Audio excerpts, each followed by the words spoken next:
warahmatullahi wabarakatuh. Waalaikumsalam warahmatullahi wabarakatuh. Alhamdulillahi rabbil alamin. Allahumma shalli ala sayyidina Muhammad wa ala ali sayyidina Muhammad. Allahumma faqqihna fid din wa 'allimna at-ta'wil walhamdulillahi rabbil alamin. Apa kabar Bapak-bapak? Sehat? Alhamdulillah. Alhamdulillah. Kita lanjutkan pengajian kita halaman 19 3, 4, 5, 6, 7, 8, 9 dari bawah. Wa'anin Nabi alaihi salam anna yawmal qiyamati wa'anin Nabi alaihi salam anna yawmal qiyamati halaman 19 baris ke-9 dari bawah. Ketemu Pak? Tunggu ya.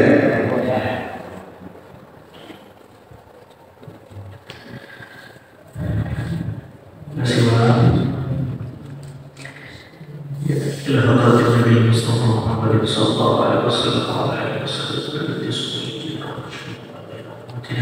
wa li jami'il ulama wal masahih Al-Fatihah.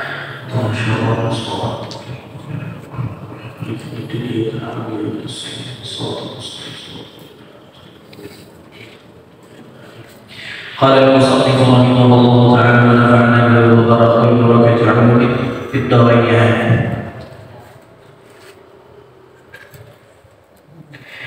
Bapak, kita lanjutkan pengajian kita. Wa 'anin Nabi alaihi salam anna yawmal qiyamah ya'ti wahidun min ummati ilal mizan. Kita masih berbicara tentang ayat bahwa Allah tidak mungkin menzalimi hambanya di hari akhir. Wala tujzauna illa ma kuntum ta'malun. Orang hanya akan mendapatkan ganjaran sesuai apa yang dia perbuat. Tidak mungkin Allah menzalimi mereka. Di antara riwayat yang mendukung ayat ini adalah wa'an Nabi alaihi salam anna yawmal qiyamah. Ada riwayat yang mengatakan nanti di hari kiamat ya'ti wahidun min ummati ilal mizan. Ada seorang yang datang ke mizan. Mizan itu adalah timbangan. Walahu tis'atun wa tis'una sijjilan minal awazir minal awzari wa sayyi'ah, yang mana orang itu punya 99 catatan yang semua isi catatannya itu adalah keburukan dan kesalahan, dosa dan kesalahan. Halo, itu ada orang yang datang ke timbangan, siap-siap mau ditimbang. Orang ini punya catatan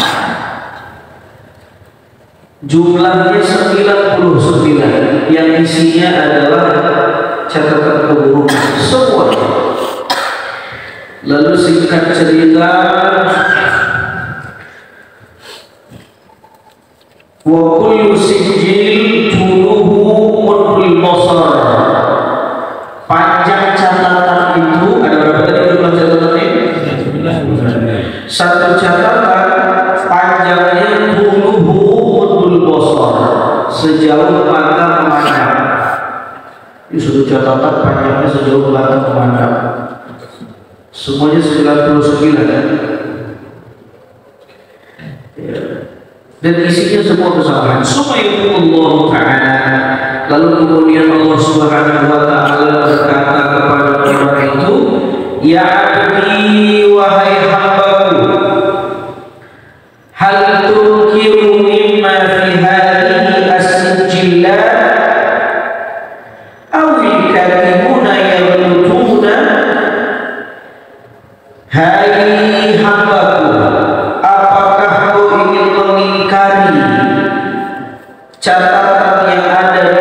dosamu, atau apakah menurut kamu malaikat-malaikat pencatat itu mereka ada yang keliru, berlebihan mencatat yang tidak kau buat?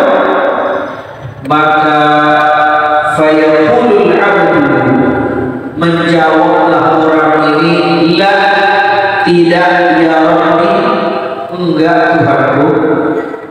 Kullu ma fi hadhihi sijillat ana, sesungguhnya yang ada di bundelan 99 catatan dosa ini ya saya.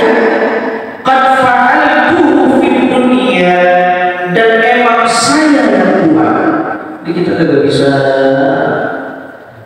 bisa naik banding di akhirat, kagak bisa nyewa lawyer, kagak bisa nyewa lawyer juga dihisab gimana? Gak bisa kita naik banding. Ditanya dulu Allah, gimana? Ente setuju nggak nih?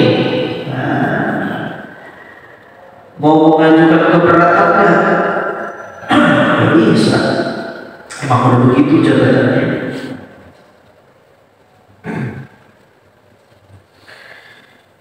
Fa'altuhu fid dunya, ini emang saya dan emang saya yang membuat dosa ini di dunia.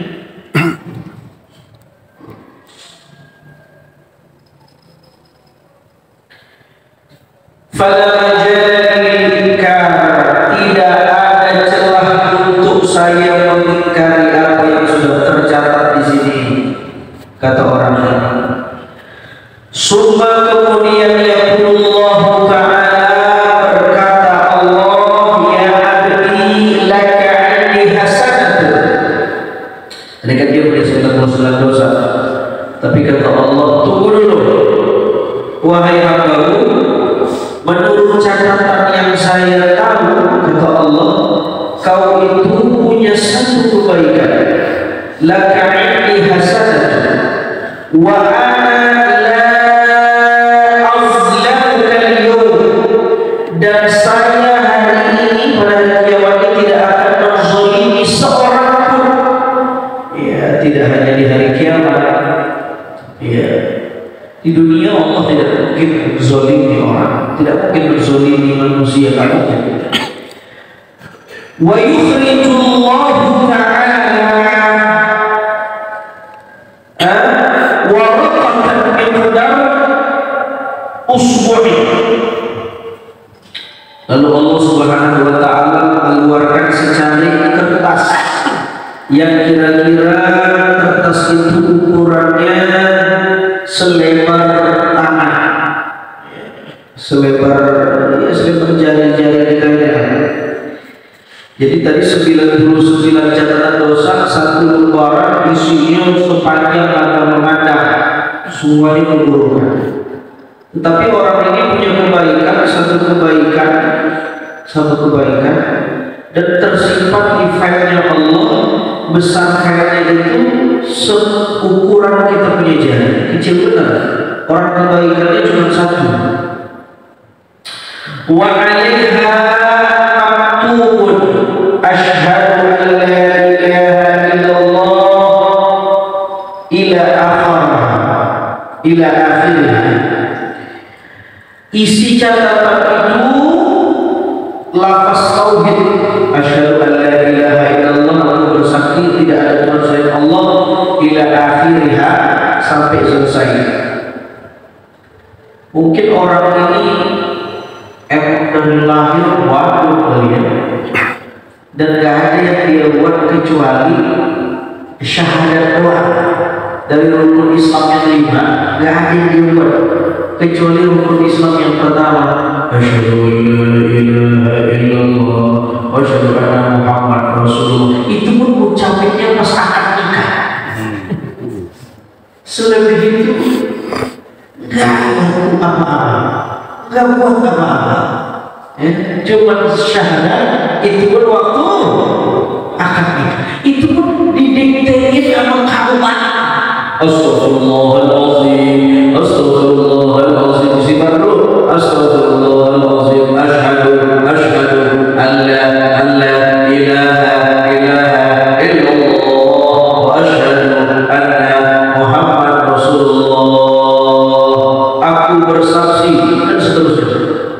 gitu kan, diterjemahkan sama kawannya. Jadi syahadatnya pas mau nikah doang. Maka kata Allah Subhanahu wa taala, ya aku tak akan menzalimi kamu di hari kiamat ini. Kau punya satu kebaikan, dilihat dari file catatan ini, kau pernah mengucap kalimat syahadat.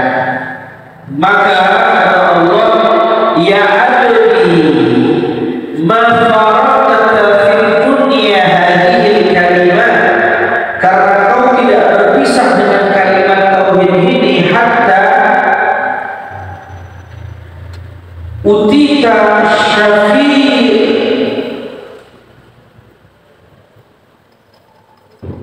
al-qabr, hingga kau datang ke kuburan. Artinya kau tidak berpisah dengan kalimat tauhid ini hingga kau mati. Maka faliyawm la ufariquka min hadhihi kalimat, maka pada hari ini aku tidak akan pisahkan kalimat tauhid ini dari dirimu.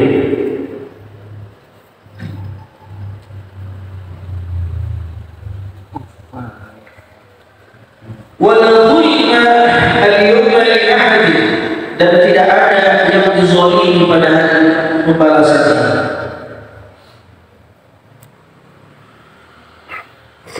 Fatuḍa'u as-sijillat fi kaffatin, maka catatan-catatan dosa si hamba itu diletakkan dalam lempengan timbangan. Begitupun watuḍa'u tilkal waraqatu fi kaffatin, diletakkan pula catatan kebaikannya dalam lempengan keburukan, ditimbang. Ada dua piringan timbangan.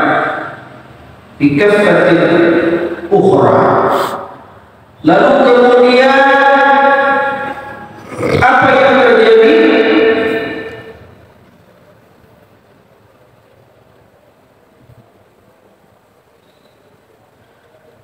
Fatarajahat tilkal waraqah ala sijillat. Kira-kira yang menang siapa? 99 keburukan apa satu kebaikan? Ternyata yang menang secari kertas yang ukurannya seperti jari tadi, dia lebih menang ala sijillat daripada bundelan 99 dosa. Apa sebabnya? Li'anna ismallahi ta'ala wasma habibihi a'zam wa a'la, karena isi bundelan itu adalah nama Allah dan nama kekasihnya. Syahadatain asyhadu an la ilaha wa asyhadu anna Muhammad Rasulullah. Karena itu timbangannya lebih berat dan lebih utama, ya. Fala syai' a'zam minhuma, tidak ada yang lebih agung daripada kedua itu. Qalat Aisyah, maka berkata Sayyidah Aisyah radhiyallahu ta'ala anha, semoga Allah meridhoinya. Jadi Bapak, luar biasa ya, pahala satu syahadat. Dan ada hadisnya, man qala la ilaha illallah, siapa yang mengucap la ilaha illallah khalisan, dalam keadaan ikhlas, benar, murni, bening, bersih, tidak tercampur dengan kesyirikan, dakhala jannah, maka dia masuk surga. Ya, siapa yang mengucap, tapi bukan sekedar ucap, ucapan yang di dalamnya itu lahir dari kebeningan hati, bukan karena dipaksa, bukan karena ada apanya, bukan karena ada maunya, bukan. Memang dia bersaksi tidak ada Tuhan selain Allah. Dakhala jannah, dia masuk surga. Dulu ketika hadis ini disampaikan oleh Nabi ke salah seorang sahabat, senanglah sahabat ini. Lalu dia bilang, ya Rasul, info cantik, saya kasih tahu dah sama sahabat yang lain. Kata Nabi, jangan. dikhawatirkan kalau kau sampaikan akan terjadi kesalahpahaman. Akhirnya mereka cuma ucap syahadat tapi gak sholat, cuma ucap syahadat tapi gak puasa. Ucap aja masuk surga, kira-kira begitu. Jangan nanti ada waktu yang tepat. Begitu Islam mulai berkembang, ya, ucapan-ucapan Nabi disosialisasikan, dan sahabat yang mau meriwayatkan hadis ini mau meninggal, barulah dia kasih tahu, dulu Nabi pernah bersabda, siapa yang mengucap syahadat dia masuk surga. Ini sudah sakaratul maut ini. Jangan sampai saya dalam mengucapin khidmatul ilm, saya menyembunyikan ilmu. Ini biar hati saya lega. Nih saya sampai begini bunyi hadisnya. Sampailah ke kita hadisnya. Jangan sampai salah paham. Besok-besok tak sholat subuh lagi. Kenapa? Syahadat aja. Syahadat dan masuk surga. Ini juga. Lega. Miftahul jannah la ilaha illallah. Kunci surga itu la ilaha illallah. Itu kunci surga. Cuma ada yang bilang emang kuncinya la ilaha illallah, tapi gerigiannya, tambah gerigiannya itu apa namanya Pak? Yang dikunci itu ada kunci, ada gerigiannya itu. Itulah amalan-amalan yang kita kudu lakukan, kebaikan-kebaikan. Makin pas gerigiannya, makin mudah buka kunci, makin mudah buka pintunya.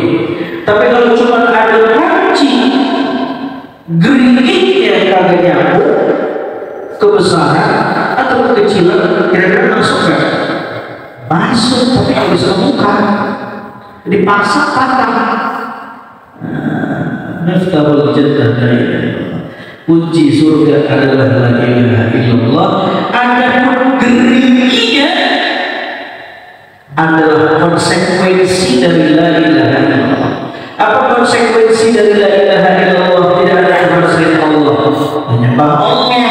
Apa konsekuensi dari la ilaha illallah? Meninggalkan yang dilarang Allah. Apa konsekuensi dari la ilaha illallah? Beradab dengan makhluk Allah.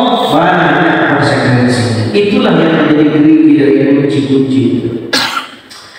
Saudara yang dimuliakan Allah Subhanahu wa taala, kita lanjutkan. Lalu kemudian Sayyidah Aisyah bertanya kepada Nabi, ya Rasulullah, wahai Rasulullah, hal yadkhuluna iyalahum yawmal qiyamah, apakah nanti orang-orang yang diperiksa di hari kiamat, apa mereka tidak ingat nama keluarga mereka, apa anak-anak mereka, sama mantu mereka, apa istri mereka? Qala alaihi salatu wassalam, Nabi menjawab, na'am, benar, mereka ingat, illa fi thalathati mawadi', kecuali pada 3 tempat mereka tidak akan mungkin mengingatnya. Artinya 3 tempat ini membuat kita ngeblank, nggak ingat lagi siapa-siapa, kita udah mikirin diri kita. Ya'ni la yaqdiru ahadun an yudhkara ahadan fi thalathati mawadi'. Al-awwal 'inda qira'ah dafatirah. Al-awwal 'inda qira'ah dafatir a'mali. Yang pertama, ketika amalan seorang hamba dibaca, ya, disuruh baca, Azarina Sudilah, baca di rapor kamu. Ketika dibaca tuh, kita udah tak ingat kita punya keluarga. Yang penting diri kita aman. Wasani, yang kedua, ada wasni a'mali. Yang kedua, ketika amal-amal kita ditimbang, ketika ditimbang yang mana kebaikan saya atau keburukan saya, itu kita udah gak ingat orang lain, yang kita ingat kita doang. Wasalis yang ketiga adalah sirat, ketika kita melintasi sirat, jembatan, gitu ya. Mudah-mudahan Allah mempermudah kita dalam 3 hal ini. Thumma kemudian taji'u al-malaikatu wa tasuqun nas ila sirat. Kemudian setelah kita ditimbang, tadi ada fase mizan, lalu kemudian malaikat pada dan manusia dibawa oleh malaikat dikirim ila sirat, ke jembatan sirat. Wa huwa jisrun mamdud. Sirat itu adalah jembatan yang terbentang ala mati jahannam, di atas punggung neraka jahannam. Adapun minasya'rah, dia lebih halus daripada rambut, ya.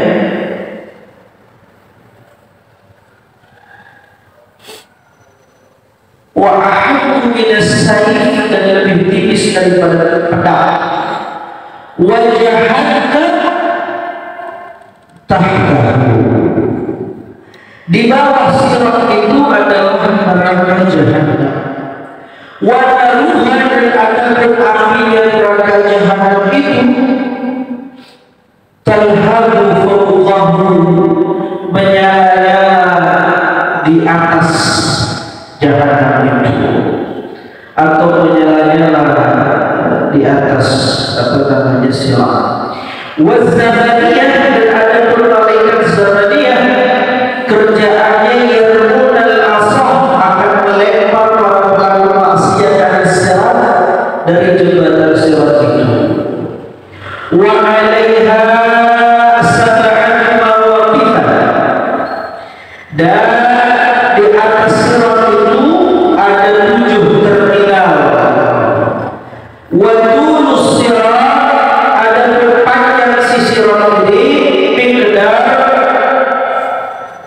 3,000 sanah, panjangnya 3.000 tahun, ya. Alfu sanatin surubun, 1.000 tahun mendaki. Wa alfu sanatin hububun, 1.000 tahun menurun. Wa alfu sanatin istiwa, dan 1.000 tahun mendarat. Itu udah kayak apa namanya, sepul, sirkuit sepul, 1.000 tahun mendaki, 1.000 tahun menurun, 1.000 tahun mendatang, ya. Di bawahnya neraka jahannam yang mengepul apinya, lalu ditunggu oleh malaikat zamaniyah. Kalau malaikat zamaniyah melihat ada orang yang berdosa, ditarik oleh malaikat zamaniyah, dijeblos ke bawah. Panjangnya 3.000 tahun. Gini nih Pak, kalau kita bicara ini kan hari kiamat ini sifatnya sam'iyah, sesuatu yang gaib, yang sebenar-benarnya kita nggak akan bisa ceritakan detailnya persis bagaimana yang ada di sana, itu nggak mungkin, ya. Cuma Allah yang tahu. Adapun gambaran-gambaran ini boleh jadi benar adanya, boleh jadi ini adalah semacam trailer dari para ulama, kira-kira begini, untuk mentarbiyah rohani kita biar ada rasa khauf, ada rasa takut, ada rasa ingin kembali kepada Allah. Pada intinya kalau kita bicara tentang apa namanya bab kiamat, cuma satu. Pokoknya kita udah la haula wala quwwata illa billah kecuali keridhaan Allah aja. 3000 tahun gimana lewatin? Belum masuk akal itu. Kecuali kemurahan Allah, kecuali kemurahan Allah. Ya. Begitulah digambarkan dahsyatnya huru hara hari kiamat itu. Lalu kemudian wa fi kulli mawqif, tadi kan di dalam sirat itu ada 7 terminal, dan di setiap satu terminalnya itu yus'alun nas an syai'in wahid, manusia akan ditanya di setiap satu terminal pemberhentian, manusia akan ditanya 7 pertanyaan. Satu terminal satu pertanyaan, satu terminal satu pertanyaan, sampai 7 pertanyaan. Ya. Apa saja pertanyaannya? Al-awwal, yang pertama akan ditanya anil iman, soal keimanan. Kamu di dunia menyembah siapa? Allah. Terus, pernahkah kau sekutukan Allah? Ditanya. Ternyata dulu di dunia dia doyan nuntut ilmu ke dukun. Kena dia man ata arrafa fasa'alahu an syai', orang yang datang ke dukun maka tidak akan diterima salatnya 40 hari 40 malam.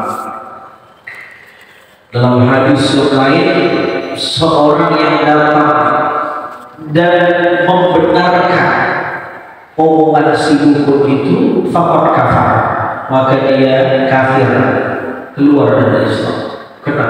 Ini persoalan iman. Ya, persoalan iman.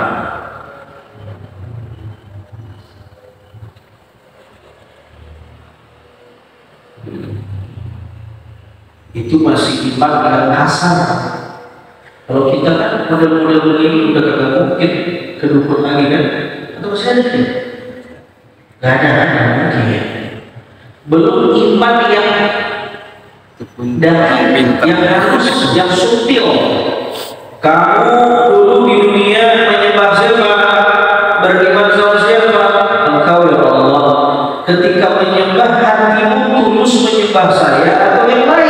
Nah, itu kan repot itu.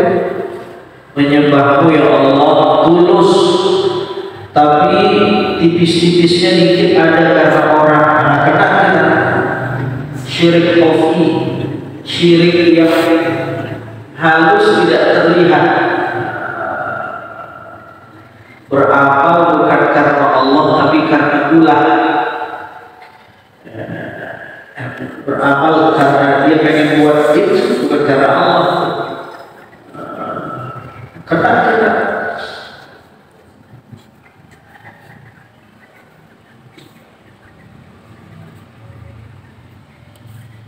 Makanya Pak, ulama-ulama tasawuf itu di sini ada ngaji tasawuf ya? Belum. Iya, belum, ini masih jawab ya? Belum. Hah? Belum ada. Enggak. Belum ada. Pak Rusdi masih jalan? Iya, belum ini. Sebulan sekali ya? Ya. Hah? Sebulan sekali. Hanya ulama-ulama sufi itu Pak,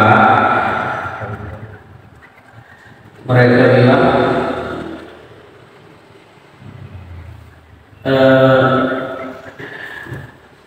jangan berteman sama anak kecil meskipun usianya 90 tahun. Apa maksudnya? Ada orang usianya udah bangkotan tapi mental agamanya masih anak-anak atau anak-anak, kudu dikasih hadiah dulu baru ibadah. Yang dia harap bukan Allahnya tapi pahalanya. Dalam kacamata orang sufi, dia belum ikhlas. Dia ibadah dulu karena Allah. Kan repot itu. Jangan-jangan kita itu bisa jadi. Kayak kita dinasehati kita yang beliau-beliau.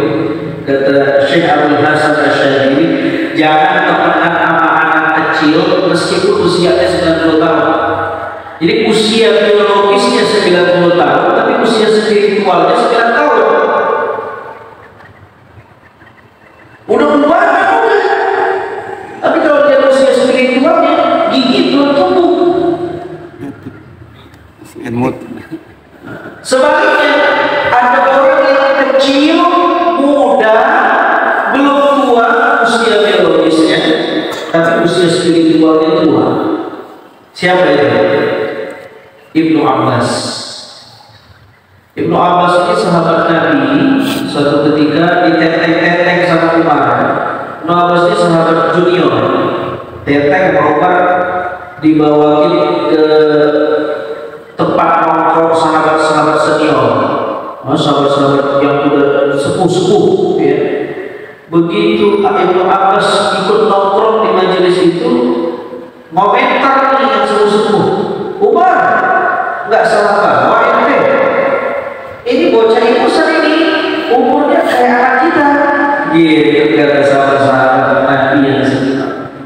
Kata Umar, itu kan menurut kamu, tetapi Ibnu Abbas tidak seperti yang kamu katakan. Lalu Umar menguji pemahaman keagamaan Ibnu Abbas dengan orang-orang tua. Kata Umar, wahai sahabat Nabi yang senior-senior itu, coba ada ayat, idza jaa nasrullahi wal fath wa ra'aitan nas yadkhuluna fi dinillahi afwaja fasabbih bihamdi rabbika wastaghfir innahu.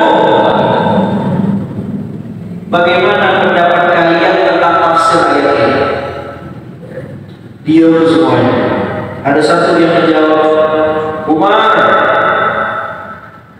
menurut saya ayat ini bercerita tentang kalau kita dapat kemenangan, banyak-banyaklah istighfar dan tasbih. Sekarang saya tanya sama Bapak, berdua nih Pak ya, Pak, berukur nih kan? Itu kita jaa nasrullah itu isinya tentang apa tuh? Kemenangan. Sama berarti yang jawaban sahabat Nabi yang tadi ya. Apa isinya? Fathu Mekah, Pak. Hah? Fathu Mekah. Fathu Mekah. Betul. Terus ada lagi ya? Mendengar jawaban itu, Umar menjawab, kalau kamu Ibnu Abbas bagaimana menurutmu? Ibnu Abbas menjawab, tidaklah saya mengetahui tentang ayat itu, surat itu, kecuali ayat itu bercerita tentang bahwa ajal Nabi sudah dekat. Jauh nggak? Ini jawaban antum, ini jawaban sahabat yang senior ini. Itu ayat. Jadi orang kalau baca idza jaa nasrullahi wal fath, itu emosi berkecamuk.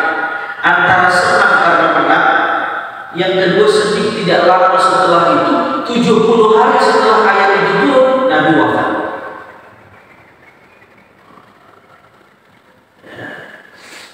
Itu menunjukkan Nabi itu diturunkan, gak ada yang lain tugasnya kecuali untuk umatnya menyampaikan risalah. Udah selesai risalahnya, dibalikin ke asal. Coba. Nah kalau saya jadi Nabi Muhammad, saya minta dulu sama Allah, udah pensiun ya Allah, kasih dong jatah hidup beberapa tahun lagi, buatin istana nikmatin anak istri, anak cucu, ya kan? Tapi enggak, begitu selesai risalah, kita pakai lama 70 hari diwafatin oleh Allah. Ya. Nah, jadi yang ditanya iman, jangan berteman sama anak kecil yang usianya berapa tahun tadi? Begini maksudnya begini Pak, saya umroh 9 hari, saya ke Goa, anak saya takut, saya video call, Abi kok gak ngajak-ngajak saya sih? Ya, ntar Abi beliin hadiah mobil-mobilan dari Mekah, senang gak bocah? Nah, begitu saya pulang, dicuekin saya, dicuekin. Sebentar saya kangen, cuekin saya. Apa yang saya lakukan? Saya keluarin mainannya, saya bilang sini nak, ini ada mobil-mobilan nih. Begitu dia lihat mobil-mobilan, apa yang dia lakuin? Dia deketin saya, dia nyamperin. Saya bilang ini mobil-mobilannya, cium dulu. Dicium saya, habis dicium apa yang dia lakukan? Dia ambil mobilnya, habis dia ambil mobilnya, dia punya dunia sendiri, musibuk sendiri apa mobilnya. Pertanyaan, yang dia pengen ayahnya atau mobil-mobilannya? Mobil, bukan ayah. Itulah anak-anak itu. Bukan nggak boleh ibadah karena pahala, bukan nggak boleh. Allah yang janji, iya kan? Bukan nggak boleh. Ya ada orang yang salah paham. Itu orang-orang sufi itu sokong tak mau pahala Allah. Bukan. Ente salah paham. Kalau gitu narasinya, orang sufi pengen mendidik kita. Pahala itu ada dan itu urusan Allah. Jangan diomong-omongin. Cuma jangan kayak bocah gitu. Yang kita pengen sebenarnya bukan Allahnya tapi pahalanya. Makanya ada lagu itu kan, jika surga dan neraka tak pernah ada, gitu kan? Masih jaga terus menyembahnya. Itu benar itu kan? Ada surga dan neraka tidak ada, kira-kira kita masih mau sholat subuh nggak? Itu pertanyaan. Masih nggak kita masalah subuh? Kalau saya kayaknya enggak, saya mau. Ngapain? Ibu tidur kita ibadah. Buka-buka kayak gitu begini Pak. Kalau ditanya kalau nggak ada subuh, apakah masih nggak kita masalah subuh? Lah ada surga neraka kita mau kan? Ya Pak ya. Ya Allah. Itu maksudnya itu ya, kalamnya orang sufi. Ya, jadi kata orang sufi jangan lihat pahala.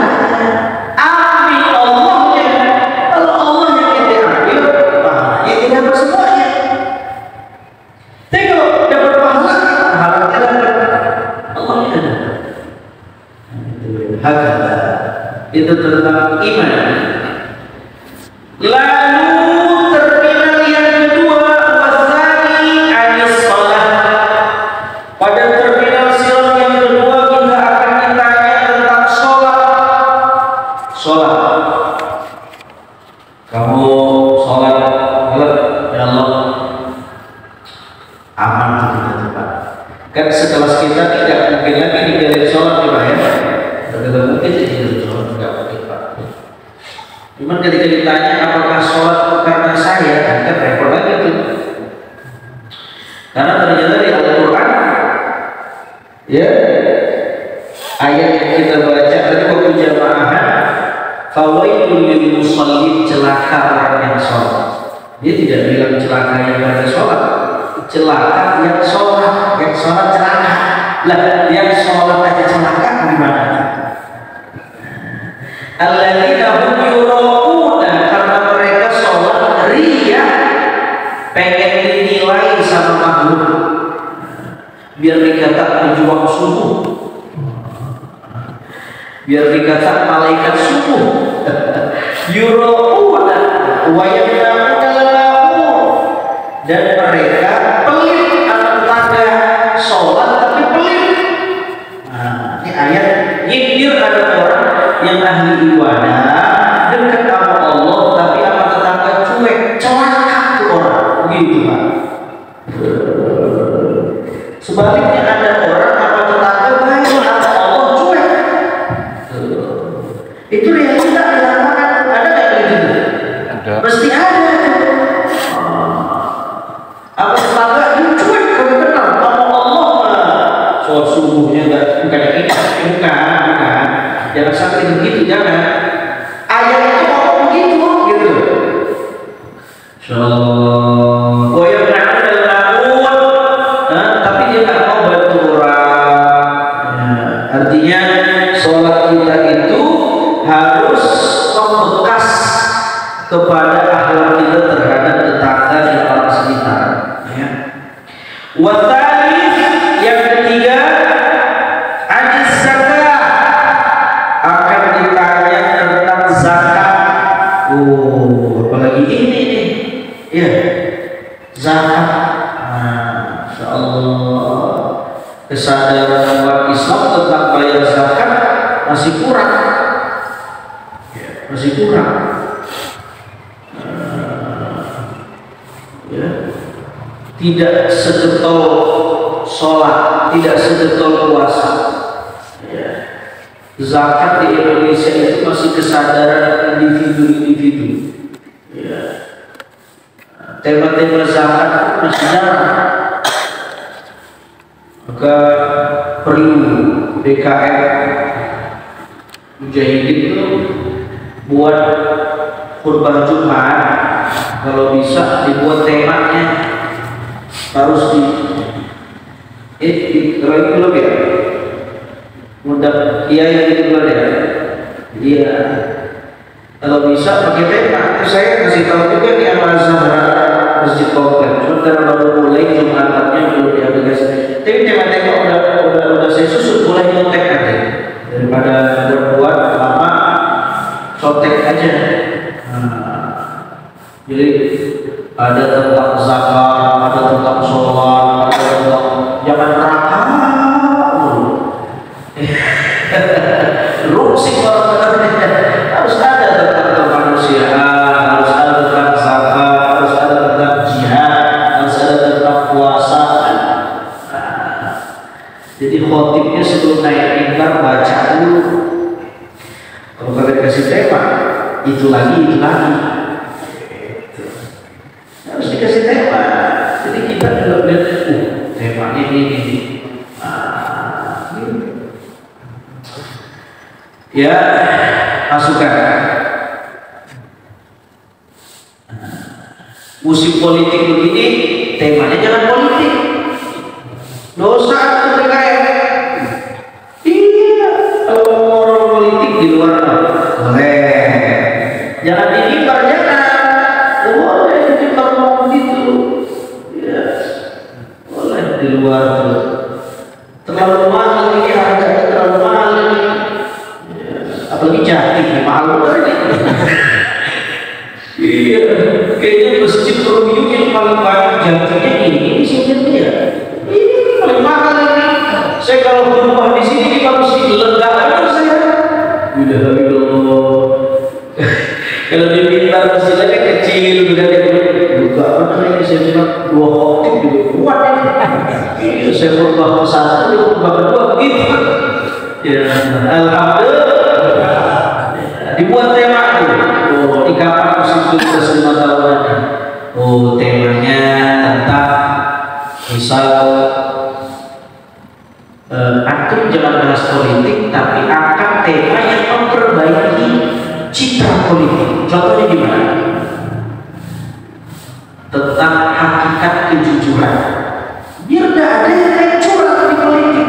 Jadi tidak harus bicara politik, tetapi untuk kemaslahatan berpolitik. Apa yang dikatakan? Halo, lega. Bicara tentang hakikat kejujuran, bahaya jika tidak jujur. Kan itu nyambung ya. Bukan pilihlah ini, jangan. Dosa itu halal. Boleh. Tapi kalau hakikat kejujuran boleh. Biar gak ada yang curang. Atau apa namanya, 7 kelompok yang mendapat naungan surga. Imam adil, pemimpin yang adil. Soft, gitu ya. Lalu kemudian wasalis zakat, ya. Warabi yang keempat al-shaum, yang ditanya puasa. Tanya nih puasa kita nih, Ramadan puasa enggak? Puasa, ya. Lengkap, pertama sama terakhir, yang tengah boleh. 1 Ramadan dia puasa karena 30 hari Ramadan sebelum 1 Syawal puasa aja. Dari 2 Ramadan sampai 20 Ramadan ke puasa. Tanya ke puasa kita. Apalagi puasa apa? As-sawmu li, puasa itu buatku kata Allah. Wa ana ajzi, aku yang akan balas. As-sawmu li, puasa itu buatku. Nah, itu private love. Puasa itu ibadah yang sangat privat. Allah cemburu sekali kalau puasa kita untuk orang lain. Ya. Ada orang yang salah memahami ini dengan ajaran rohani yang paling unik itu salah satunya tentang puasa. Puasa.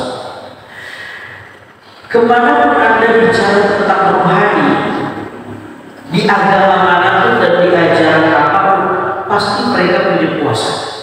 Coba lihat. Gak cuma Islam yang punya. Makanya ayatnya bilang, kama kutiba 'alal ladzina min qablikum. Artinya bukan hanya kita yang sekarang, yang dulu juga punya tradisi puasa. Ada buka agama mana mereka punya puasa dengan cara mereka masing-masing. Tentu puasanya nggak sama sama kita. Bahkan kata para ulama, bukan hanya manusia yang berpuasa, alam ini juga berpuasa, binatang juga berpuasa. Betul nggak dikatakan? Yang piara hewan mesti tahu, hewan itu berpuasa. Ada masa-masa dia hibernasi, ada masa-masa dia istirahat, ada masa-masa dia tidak hidup. Itu puasa itu. Jadi semesta ini juga berpuasa. Jadi puasa itu emang ajaib, mujarab puasanya. Puasa itu sakti. Nah, kebanyakan orang salah paham. Ada orang puasa pengen kebal, puasa pengen kebuka auratnya, puasa pengen kalau dibacok darahnya nggak ngalir tapi mati. Itu bukan as-sawmuli, bukan. Itu bukan sufi, bukan. Tapi dikira orang awam itu sufi, bukan. Itu bukan tasawuf. Itu lagi ngapain? Gue lagi belajar ilmu hikmah. Apa itu? Puasa. Itu sama itu. Itu bukan ilmu hikmah itu. Bukan itu ilmu hikmah. Paham gak nih? Tapi di masyarakat kita orang banyak salah paham. Dikira ilmu hikmah itu belajar puasa, dibaca, terus itu bukan hikmah. Itu dukun itu. Cuma lewat puasa. Kan puasa bukan cuma punya orang lain, dukun dengan puasa. Coba tanya dulu. Gimana biar sakti? Jawabannya saya puasa. Kudu puasa. Tapi puasa caranya dia. Apa dikira-kira? Nah, Allah nggak mau begitu, kata Allah. As-sawmu li, puasa itu buatku, bukan buat kamu. Kalau kamu puasa pengen kebal, atau puasa pengen membuka aurat, puasa biar laris, itu berarti as-sawmu lak. As-sawmu, puasa itu buat kamu, bukan buatku. Padahal yang Allah bilang apa? As-sawmu li, buatku, bukan buat kamu. Halo, Assalamualaikum. Apa yang dari belajar? Ini agak di luar umumnya nih, di luar umumnya nih. Nah, ini perlu dibenahi. Di masyarakat banyak menganggap itu ilmu hikmah, bukan. Beda itu. Itu merusak citra tasawuf. Ini yang merusak citra tasawuf. Akhirnya tasawuf dibilang sesat, dibilang bid'ah. Gara-gara kayak begini. Dibilang ilmu hikmah, bukan. Jadi dukun juga puasa. Saya tidak anti dukun. Saya juga lahir karena dukun. Kalau ada dukun beranak, ya lahir saya. Itu satu-satunya dukun yang saya percaya, dukun beranak. Dukun pijat. Dulu di kampung, kalau pijat, dukun pijat itu namanya ya? Ada dukun pijat ya? Pokoknya dukun beranak potensi salahnya paling kecil kan. Kalau dukun yang lain saya tidak tahu. Ya, dukun politik kan ada. Biasanya laris dukun. Iya, langganan semua nih. Saya pernah dapat cerita. Suruh mati ke 40 mereka. Saudara yang dimuliakan Allah Subhanahu wa taala, jadi kalau puasa itu mujahadatun nafas. Puasa itu mujahadatun nafas, mujahadah, melawan diri ya untuk apa namanya? Jadi mujahadah itu bersungguh-sungguh untuk apa namanya, melawas diri sendiri, itu mujahadah. Yang dilakukan dukun-dukun yang katanya ahli hikmah yang sebaik kalau dibaca itu namanya bukan mujahadah, tapi mukabadah. Mukabadah. Mukabadah itu adalah melawan diri atau melawan nafsu untuk kepentingan nafsunya yang lain. Beda apa sama? Kalau mujahadah melawan nafsunya untuk Allah. Tapi kalau yang klinik-klinik itu mukabadah, melawan nafsunya, emangnya melawan nafsu juga nggak makan juga dia. Tapi untuk nafsunya yang lain, nafsunya yang terbang-bangcong, nafsunya yang dia sakti, itu nafsu juga. Coba halus nggak kira-kira? Halo, juga. Jangan begitu dah, ketua. Kalau puasa aja, Senin Kemis, ayam lebih, puasa daun, nggak usah biar sakti, biar ini, biar jarak, biar hajat dikabul. Allah udah asubli wa ana ajiz. Allah yang bilang puasa itu buat saya, bukan karena kamu punya hajat, kamu ini asubli wa ana ajiz. Makanya saya lagi nulis buku tentang puasa. Ada salah satu judulnya saya buat mempuasakan puasa. Halo, assalamualaikum. Salam. Paham kan? Halo, paham kan ini? Mempuasakan puasa. Oh, gimana itu coba? Mempuasakan puasa. Puasa kita juga perlu dipuasain lagi. Gitu. Karena masih mungkin cacat yang kotor yang sama seperti Rabi'ah Al-Adawiyah ketika ditanya bagaimana hakikat istighfar itu wahai Rabi'ah Al-Adawiyah. Rabi'ah ini perempuan yang solehah yang hidup pada masanya. Istighfar gimana Pak? Istighfar Astagfirullah. Apa artinya? Aku minta ampun, mohon ampun kepada Allah yang Maha Agung, gitu kan? Rasulullah. Kata Rabi'ah Al-Adawiyah ketika ditanya apa hakikat istighfar? Kata dia, istighfarna yahtaj ila istighfarin akhar. Istighfar kita atau istighfar saya, dia bilang, masih membutuhkan istighfar yang lain. Istighfar yang saya ucapin masih perlu diistighfarin lagi. Jangan-jangan saya istighfarnya bukan karena Allah. Kenapa istighfar? Dia nih udah lama kagak panen di sawah, kagak panen dulu, kayaknya kurang istighfar. Jangan-jangan saya bukan karena Allah, tapi karena gagal panen, perlu diistighfarin lagi. Kata begitu. Coba ya, Masya Allah, kita dididik rohani, kita dididik Masya Allah.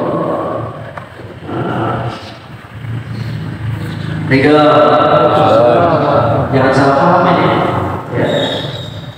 Lalu udah habis ya? Kelima. Berapa menit lagi? 4 menit. 4 menit. 14 menit lagi? 4 menit. Yang keberapa nih? Kelima. Yang kelima, wal khamis anil hajj, tentang haji. Kamu ke Singapura nyampe, ke Australia nyampe, duit cukup, haji mau? Enggak, kena. Ya, yang belum haji kalau dia mampu kena. Beda kalau dia tidak mampu, nggak ada masalah. Yang sudah haji tanya lagi, kamu hajinya karena siapa?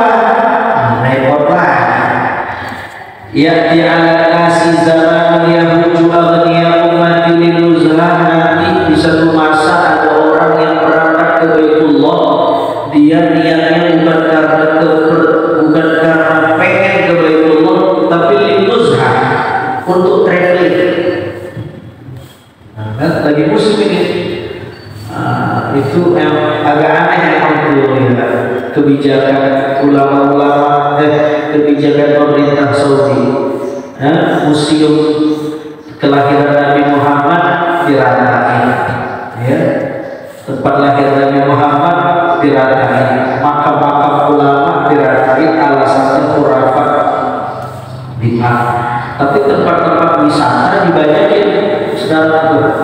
Jadi kita kalau umroh sekarang ini, itu pemerintah Saudi lewat travel-travel, mutawif, pelajar-pelajar yang ada di sana, ya. Itu kita digiring untuk mengunjungi tempat-tempat wisata yang di sana, yang jelas-jelas tempat itu nggak ada kaitannya sama ibadah. Kalau kita mau cek aja, nggak ada kaitannya sama sejarah pada masa Nabi, nggak ada.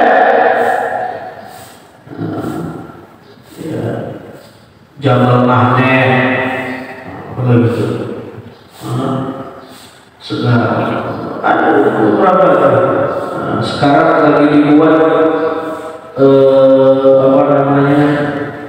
Tapi tidak semua. Yang terbaru ini bagus. Yang terakhir di sana ada museum gua Hira. Itu bagus. Saya apresiasi. Dibuat museumnya, diajarkan sejarah para nabi. Ya, kalau itu bagus. Akhirnya orang lebih sibuk ziarah daripada ibadah. Bahkan saking capeknya ziarah, gak ibadah. Saking capeknya ziarah, sholat subuhnya gak di masjid Nabawi, gak di Haram, karena capek.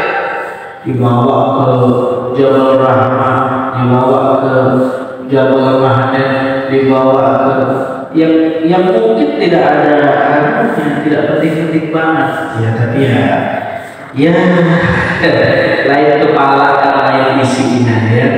Mungkin ya susah sih kita doyan jalan-jalan, ya. Kalau kalian dibawa ke sholat tertampok lagi, ya. Besok juga mau umur, kadang-kadang travel rugi lah, tutup travelnya. Lalu kemudian ya anaknya dikit lagi nih. 6. Wasadis. Jadi ada orang yang ke Baitullah tuh karena pengen traveling. Lalu wa usatuhum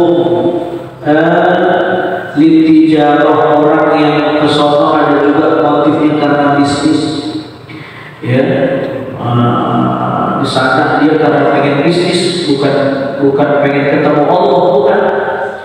Lalu wa qurra'uhum liriya'i was-sum'ah, orang yang alim, ustaz, kiai, kayak saya tidak ke sono bukan buat ibadah, bukan, supaya buat riya. Nih jamaah gua nih, gua bus full buat apa? Buat petatak, petek-tek. Nih jamaah. Itu kata hadis, kata riwayatnya itu, Pak. Semua kena gampang riwayatnya. Yang punya travel kena gampang, pembimbing travel kena gampang. Dan orang miskin datang ke sana lil masalah, untuk menjadi peminta-minta. Banyak juga. Dia berangkat sampai sono, paspornya dibawa kabur sama dia. Gak tahu dari kemana. Kerja, gitu kan. Itu kau minta-minta atau gimana? Itu. Ya, kita disindir sama hadis.